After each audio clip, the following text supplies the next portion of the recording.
All right.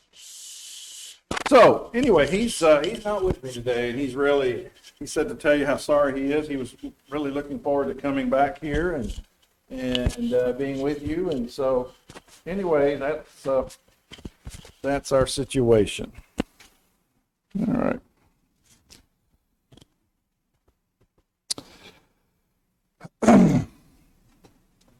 Sometimes as a speaker, a writer over the years, you get asked the question, what's your favorite subject? Of all the things you could talk about or write about, what do you enjoy talking about and writing about the most? And I enjoy talking about, writing about, more than anything else, the personal interactions, one-on-one, that Jesus had with people. Common people. Ordinary people. People like us, you and me. And what is amazing to me as you study through these in Matthew, Mark, and Luke, and John, what is amazing to me is that so often after someone had a personal conversation with Jesus, it's like they couldn't wait to go tell somebody else about it. Andrew met Jesus. What did he do? He runs and finds his brother Simon, and he says, "We found the Messiah." Philip has a conversation with Jesus, and he goes and finds his friend Nathaniel, and he says, "Nathaniel, you've got to come and see." The woman at the well, that's one of my favorites. Drops her water pot, and she runs back into the village, and she tells everyone, "Come and see the man who has told me all the things I have done."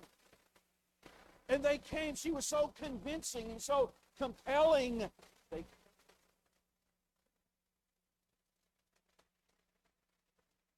Jesus had a conversation with Peter, and he said, "I'm going to turn you into another kind of fisherman.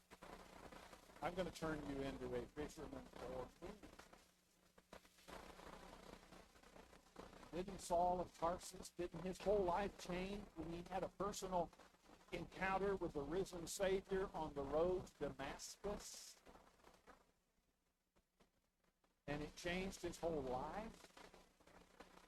And later he would write, "Woe is me if I do not preach the gospel. Woe is me if I don't tell other people." One of my favorites is in Luke chapter 24, and the two men walking along the road to Emmaus. Emmaus was just a little, we would call it, wide spot in the road, little village. The Bible says Emmaus, their little village, was 7 miles from Jerusalem. So they're walking 7 miles from Jerusalem to Emmaus, and this stranger joins them, and they start conversing with this stranger about the events that have transpired in Jerusalem, about the death of Jesus. They talk about it, and they finally get to their village, and they invite this stranger to come, and it's getting late. Come and just spend the night. They offer hospitality to him. And in the course of all of that, their eyes were open, and they realized the person we've been talking to is Jesus himself. The rumor is true. He has been raised. He is risen. Here's the really cool part about it. They have walked 7 miles from Jerusalem to their hometown of Emmaus. How long does it take you to walk 7? I can walk 4 in an hour. 7 would probably be 2 hours because I'd get tired. The Scripture says they turned around that very hour and walked back to Jerusalem. If it's 7 miles from Jerusalem to Emmaus, I think that means it's 7 miles back to Jerusalem from Emmaus. Now it's dark, didn't matter to them. They went back that very hour because they were so excited to find the disciples and tell them, "He is risen." Because when a person has an interaction with Jesus, they can't wait to go tell somebody else. Or Mark chapter 5 and verse 19. That's an interesting occasion when Jesus heals this demon-possessed man. And this man is so thrilled to be healed. He said to Jesus, I want to become a disciple. I want to follow you and go with you wherever you go. Jesus said, no. And that sounds odd to us.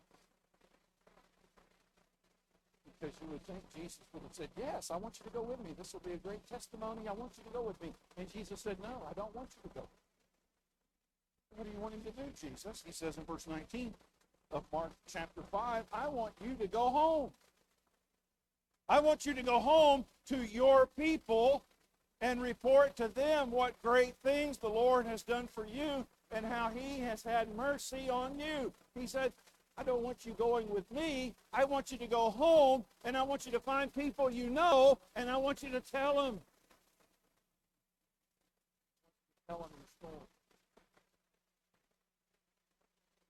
I want you to tell them. What's the point? The point is, once you encounter Jesus, you never decide if you really encounter.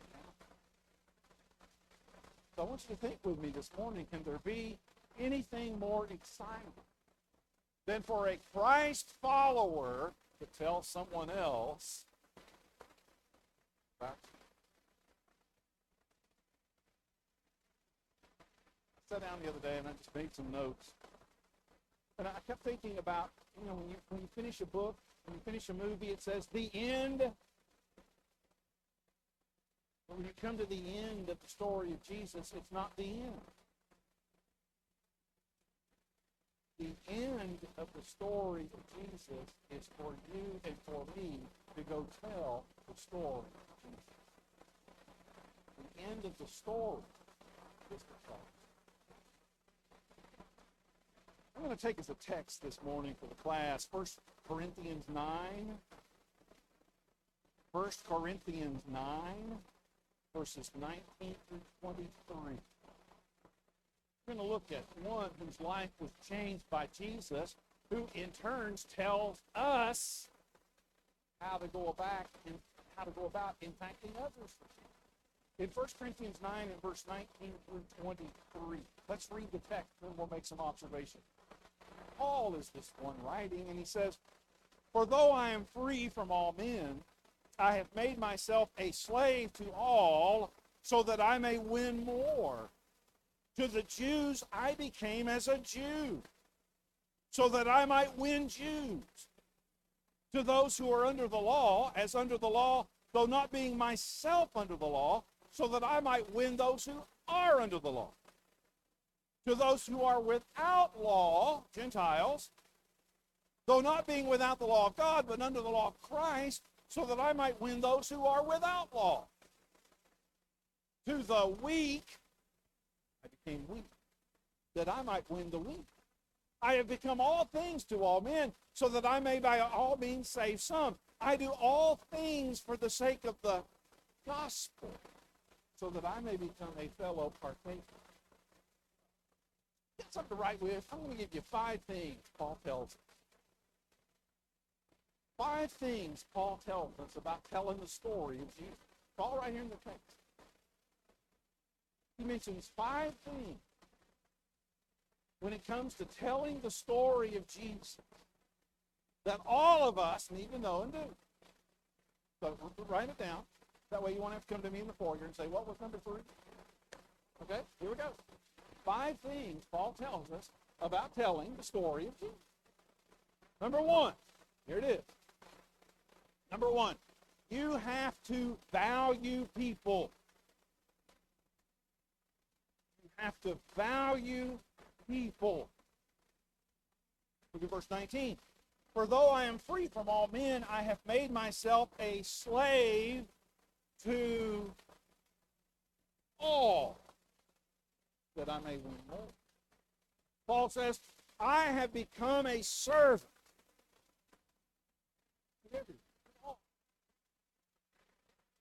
The key point is this.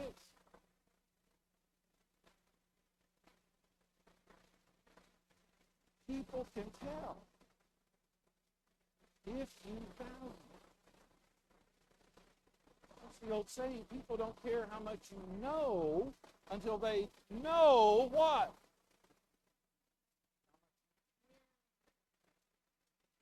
Paul said, I cared.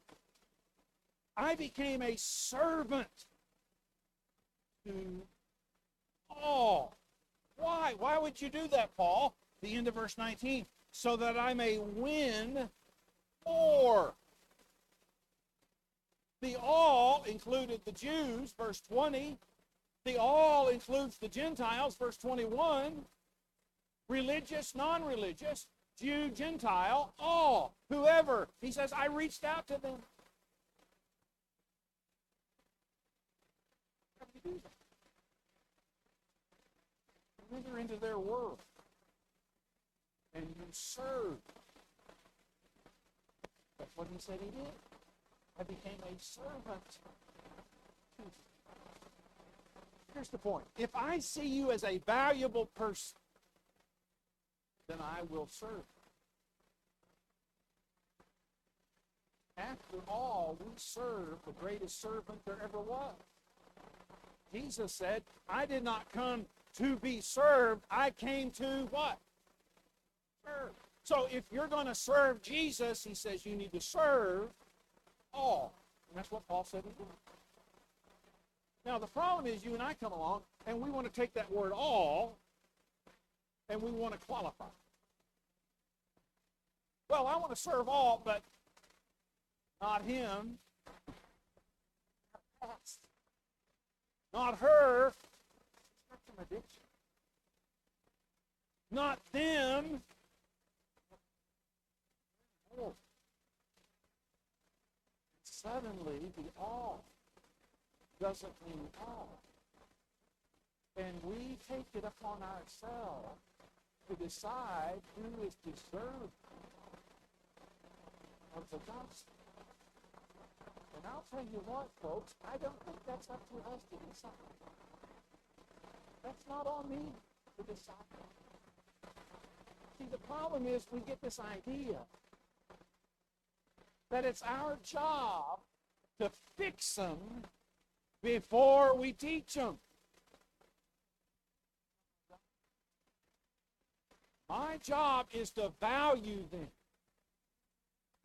and teach them and let Jesus fix them. And in the course of all of that, they may accept the gospel call. They may accept the gospel call to change and repent and turn and live for Jesus, or they may not. But how many times do we never even get that far because we missed the very first step? And the first step is saving people.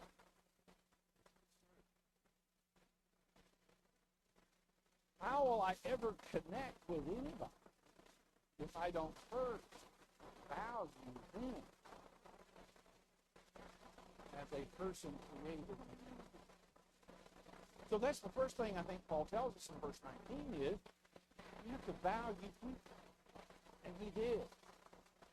The second thing he tells us is we have to hold fast to our faith. Verse 20, we have to hold fast to our faith. To the Jews, I became as a Jew so that I might win Jews. To those who are under the law, as under the law. Though not being myself under the law. Paul said, I've never compromised my conviction to win my Jewish friends. He said, I used to live under that law. And I used to be as committed as anybody else. I know how that is, and I know how they think. But now I'm no longer under that law. I realize Jesus died for me, and that law was nailed to the cross, and we're under the gospel. Paul said, I know all of it. And I'm not going to compromise my conviction just because I go and teach my brothers who are Jewish. Brings up this point. don't have to be like to reach it, but you do have to like it. Let me say that again. You don't have to be like them to reach them, but you have to like it.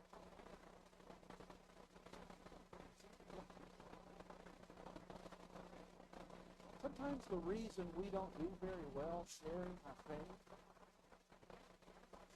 is because we portray this image that says, I'm a little bit better. And I'll just tell you frankly, I think some of us in Churches of Christ have that reputation. And I think sometimes we don't understand. When it comes to the gospel of Jesus, are we haughty or are we humble? That's the question that all of us have to ask. In 1 Peter chapter 3 and verse 15, Peter says that we are to make a defense for the gospel. But I want you to notice how we are to do that.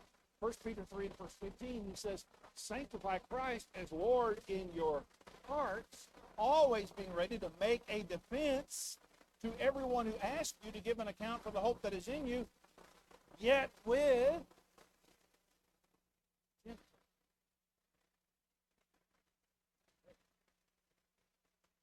if that verse is telling me anything at all, it is telling me I need to be humble. I need to be ready. How will I ever be ready to share my faith if I'm not humble?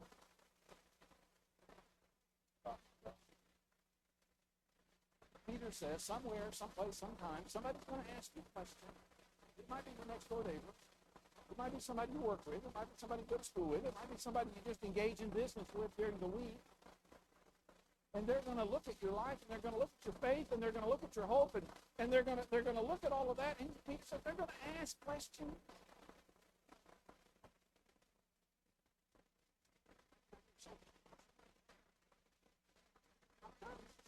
You seem to be so at peace with it.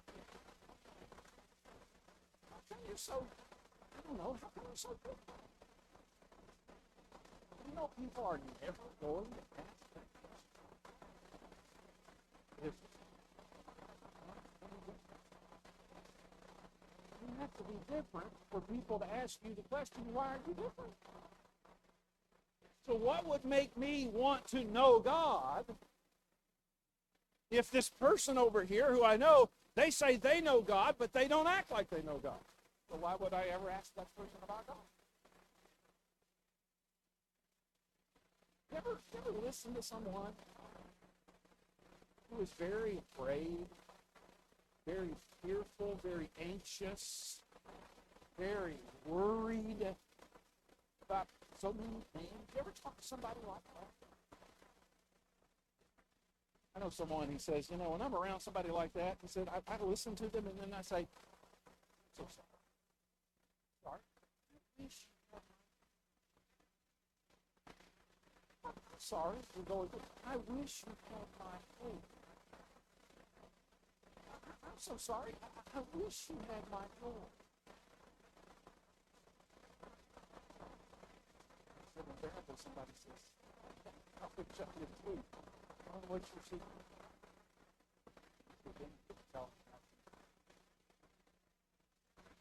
See, when a Christian goes through life and we act like non-Christians, it messes up the Great Commission.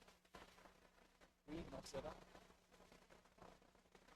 So here's the question for all of us. When was the last time you had a conversation with someone who made that person hungry? Anybody ever heard of C.S. Lewis? C.S. Lewis. He wrote a piece in 1948 when everybody was just so upset and beside themselves with this invention called the atomic bomb. And everybody was just talking about it, and everybody was so worried and concerned about it. But I read Lewis's piece, and I thought, you could take out atomic bomb, And you could put in there anything that makes us afraid. So take out atomic bomb and put in coronavirus. Take out atomic bomb and put in war. Take out atomic bomb and put in terrorism. Whatever it is you want to put in there, put it in there. But he's writing about the atomic bomb. This is good. He says, quote, in one way, we think a great deal too much of this atomic bomb. How are we going to live in the atomic age? I'm tempted to tell people why the same as if you had lived in the 16th century when the plague visited London every year. Or as you would have lived in the Viking age when raiders might land and cut your throat at night. Or in the same way, we are already living in the age of cancer and paralysis and accidents. In other words, he says, do not let us begin by exaggerating the novelty of our situation. He says we are already sentenced to death before the atomic bomb was ever invented. Quite a high percentage of us will die in very unpleasant ways, so it is ridiculous to go about whimpering and drawing long faces because scientists have added yet one more thing to a possible painful and premature death. May I remind you that death is not a chance, but a certainty? The first point to be made and the first action to be taken is to pull ourselves together. If we're going to be destroyed by an atomic bomb, then let that bomb find us doing sensible things, like praying and working and worshiping and teaching and reading and bathing the children and listening to music, talking with friends, not huddled together like a flock of frightened sheep and thinking only about one thing, a bomb. They may break our body, but this fear need not dominate.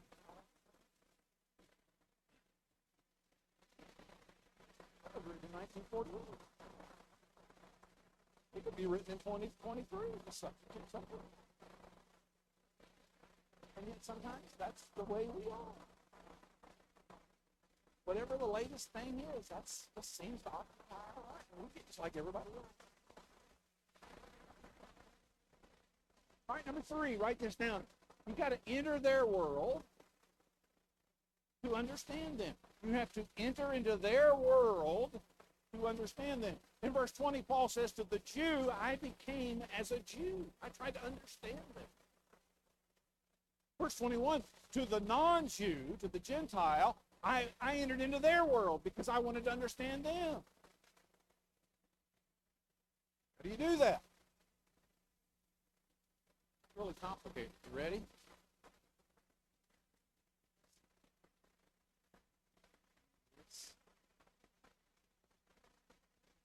It starts with this. Isn't that what Jesus did? Jesus listened.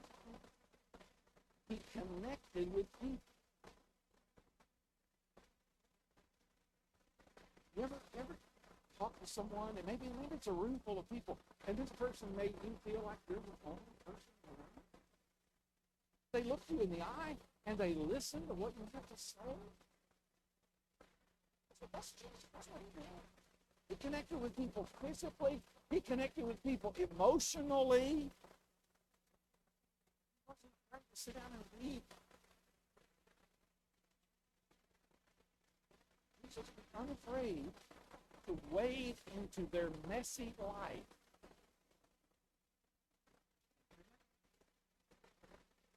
How many times does it say Jesus felt compassion? At the core of compassion is listening.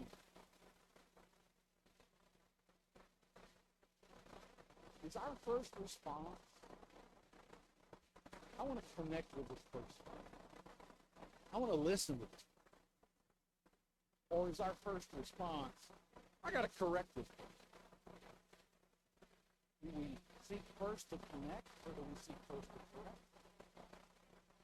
Connection is the key. Compassion is the key. And people can tell if you really care by first listening and working to connect with them and build a relationship. Paul said to the Jew, I sought to build a relationship with the Jewish people. With the Gentiles, the non-Jews, I sought to build a relationship with them. And he did it all for the sake of the gospel. Number 4, be creative in telling the story of Jesus. Be creative in telling the story. Back to our text in 1 Corinthians chapter 9.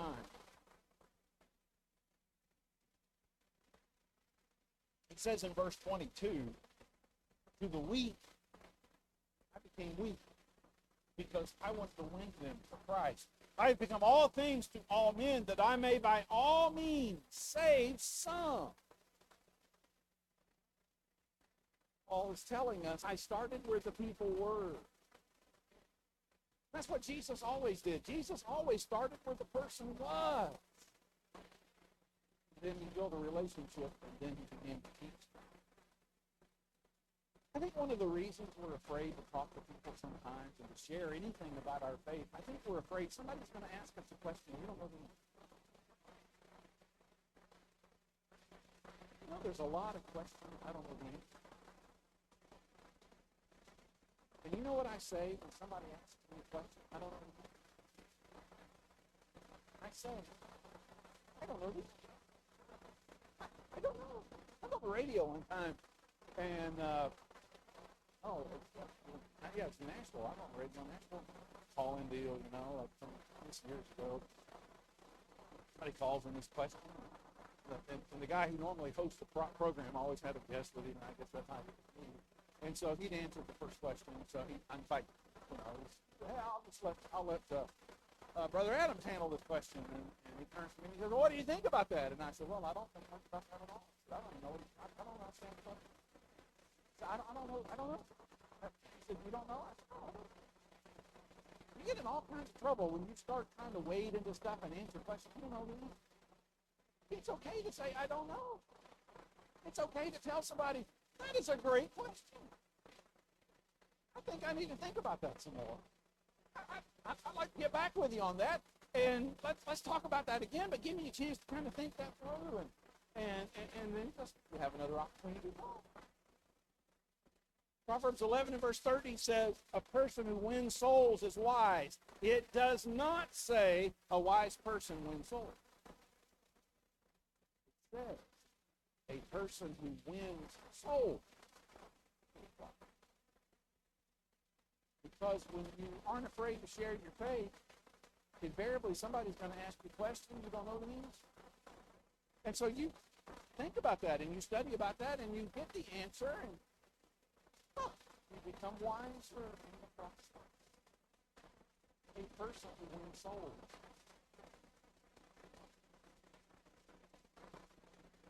Be creative, share. I know a guy who is a big business, and I travel a lot. And he said, I go out of town and I'll be with a group of people that I've been working with all day. Maybe we go out to dinner that night. We're sitting around this big table. Maybe there's 8 or 10 of us. We're sitting around this table, and he said, you know, we've been talking shop all day, talking business stuff all day. He said, nice talk like this. So he said, I'll be sitting there, and I said, hey, can you have everybody's attention? Can I ask a question to everybody at this table?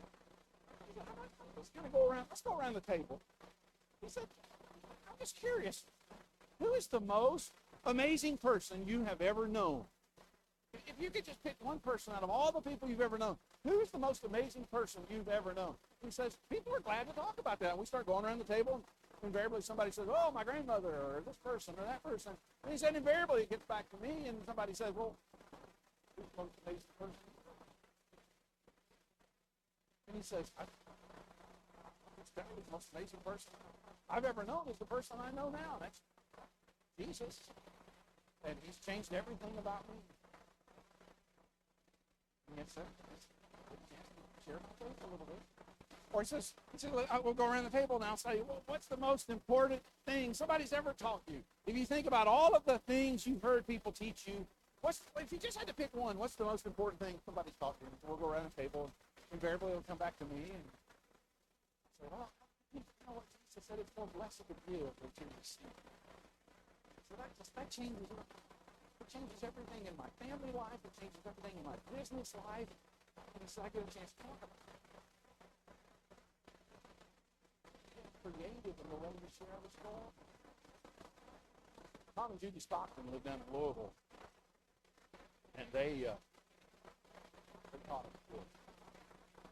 When they go out to eat, sit down at a restaurant, the server who brings them their food, they say to the server, we're getting ready to thank God for our food. Is there something going on in your life you'd like to pray about? He said, invariably. I've been with them. Invariably. Serve with his faith. Working two jobs. I got this going on. I got that going on. You and I, so we said, I'm trying to take care of my mother. I'm a caregiver, and she's supposed to have surgery. That's not what I'm doing.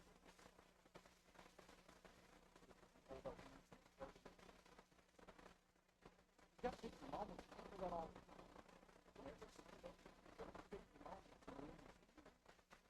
Ask the server.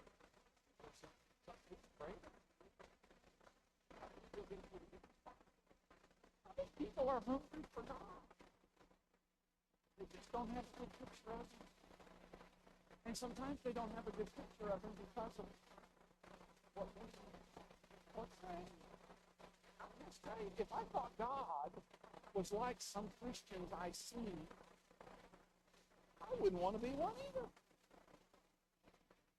We're supposed to be different. We're supposed to have light. We're supposed to be salt. We're supposed to be different than everybody else. All of us. And we made a difference. And the last thing, number 5, never forget why you entered into their world. Never forget why you entered into their world. Verse 23. I did all things for the sake of the gospel, that I might become a fellow partaker. Paul said, I did it all. Why? Change. Why? The gospel is the good news. It's not the bad news. It's the good news.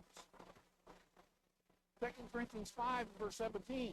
I have become a new creature, a new person. Old things have passed away. The old things of sin and fears and loneliness and emptiness and lack of purpose passed away. New things have come. Forgiveness and relationship and faith and trust and joy and peace and purpose. These new things God has brought into my life. What I'm saying to you is, if Jesus has changed your life, why would we not want to share that with you? Okay, I've given you 5 things, Paul says in 1 Corinthians 9. 5 truths about telling the story. What's the first one? That's where you get talked. What's the first one? Value people. What's the second one? Hold fast to your faith. You don't have to compromise your faith. Number 3, enter into their world. Try and understand where they're coming from. Number 4, be creative in sharing the story. And number 5, never forget why. You know how to change the world? You know how to change the world? I'll tell you how to change the world. Everybody says, well, November's coming up. Next year we got to vote. We got to vote new people into Washington. That'll change the world. Good luck. How to change the world? One soul. One soul. 3:16. God loved the world. He gave his only begotten Son to save his soul.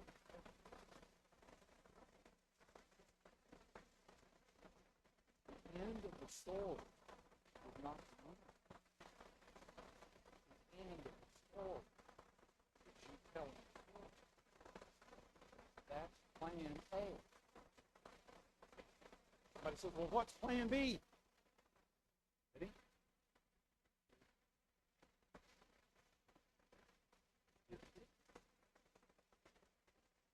most important thing you can ever do as a Christian is not come to church. Yes, you heard me say that. The most important thing you can ever do as a Christian is not come to church. That's not important. The most important thing you can ever do is tell stories. What was seen about that? Tell me stories. When am I supposed to quit? Oh, I got 4 minutes. Okay, I'll tell you a story.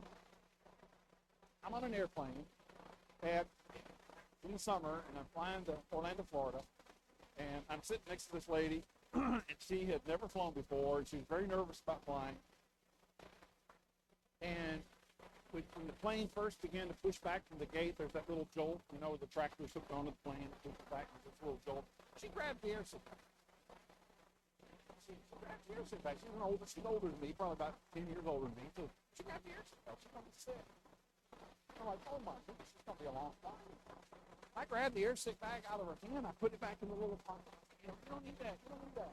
And so I began to talk to her and try to calm her down and everything. So we get out on the runway, and she said, "This is my first flight. I'm scared to death. I'm just so afraid. I'm so afraid." And we start down the runway, getting ready to take off. And I knew the question was going to come. It always does. And so the question comes, "What do you do?" And I said, "I'm a preacher." She says, "Thank you, Jesus. Thank you, Jesus." She did. She threw her arms up there and started telling, "Thank you." So we get down to Orlando. It's in the summer. If you're ever in Florida in the summer, it rains. A thunderstorm every day for a while. That's your okay. So we're trying to land in Orlando, and it's a thunderstorm. We're having to go around and around, and the plane's doing this bit. It's lightning outside. It's horrible. And I've got to pretend like this is normal.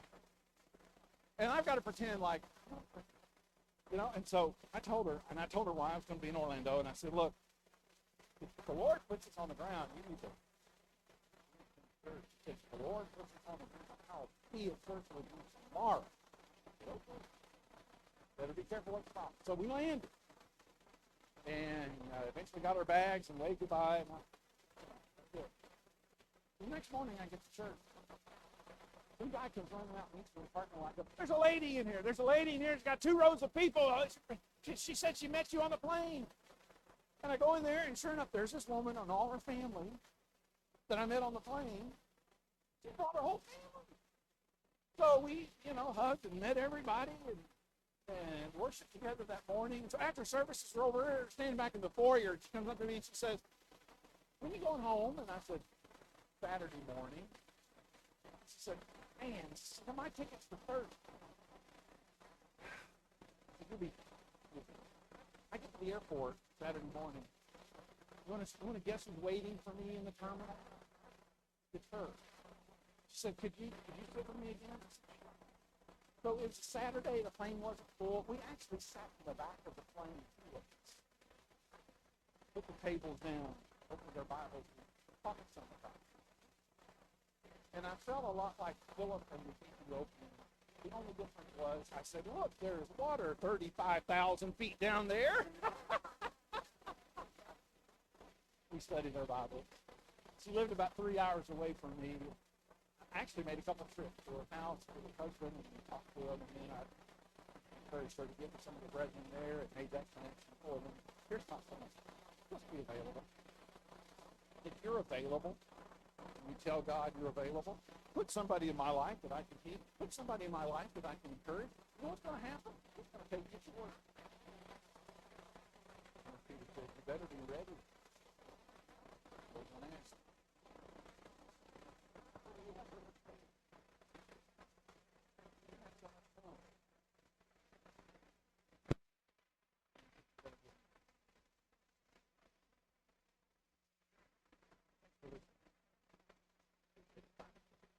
Look forward to the day.